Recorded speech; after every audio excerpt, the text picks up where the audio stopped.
Лозарите мора да ги добијат парите кои им ги должи Стефани и Повардарие. Крајно и лицемерно е што Мицкоски, лидерот на партијата која дозволи винаријата Стефан да ги користи лозарите за политички поени, сега глумат загриженост за лозарите. Ние добро знаеме кој не доведе во оваа ситуација.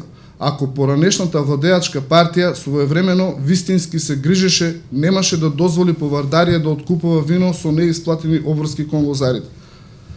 Пратеничката Весна Пемова, која гордо стои зад Мицкоски, со години збор нема кажано во собранието за долговите кон лозарите.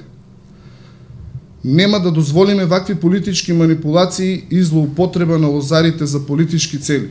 Ние лозарите пред само неколку дена бевме во Министерството за земјоделство, шумарство и водостопанство, каде отворено разговаравме за проблемот со Повардарие и Стефани. На самата средба беше најавено дека министерот Николовски во сабота ќе дојде во посета на Кавадарци и ќе го соопшти решението што владата го има донесено за случајот за Стефани и Повардарие. Сакам јавно да се заблагодарам за решителноста на сите чинители. Премиерот Зоран Заев, кој доаѓаше тука во Кавадарци, министерот за земјоделие Љупчо Николовски, градоначалниците, пратениците од сите политички партии од регионот и службите на МЗШВ. Овие денови се спрема нов закон за вино. Со Министерството имаме повеќе средби остварено, од кои една средба и тука во Кавадарци. На состанокот присуствуваа повеќе представници од мали винари, од Винотек, од Сдруженијата од Кавадарци и од Неготино. На состанокот се разговараше за решавање и да се реши еднаш случајот со малите винари. Има доста позитивни работи од Министерството кои што сака да ги прифанат. Како прво, да се намалат казните, да не се исти казни за мала винарија и голема винарија. Малите винари до 15.000 литри, тие се за физички лица, да бидат ослободени од сите давачки спрема државата и да немат запослено свој човек. За средните винари малку скоро исто е, не мора да имат запослено енолог, само договор на дело.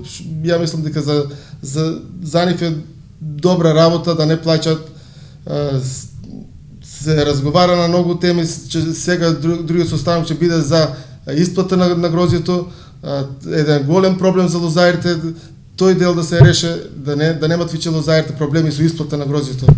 И јас се надевам дека у најскоро време, до март месец, ќе испаде новиот закон, што ќе биде прифатлив и за нас, за лозарите и за малите винари. Целта на новото Сдружение Напредни лозари беше да се собереме сите лозари што имат проблеми и да делуваме заедно тие проблеми да се надминат. Работите почна да дојдат во добар правец и се надеваме дека Министерството ќе смогне сили да ги реши проблемите. Сега конкретниот проблем со Стефани и со Повардарие, обечено ни е до Свети Трифун да се исплатат долговите. Со тоа сметаме дека лозарите можат да си дозволат да го прослават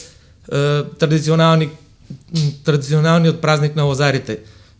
Се надевам дека до тој ден ќе се овозможи средства да ги исплатат лозарите. Доколку не се исплатат лозарите, ние најавивме дека ќе направиме протести и тоа ќе бидат помасовни и ќе застанеме цврсто за да се исплатат средствата. Исто така препорачувам Министерството да ги пуште субвенциите, бидејќи сега се потребни за да лозарите почнат со кроидбата и со другите технички работи што треба да се изведуваат по лозјата.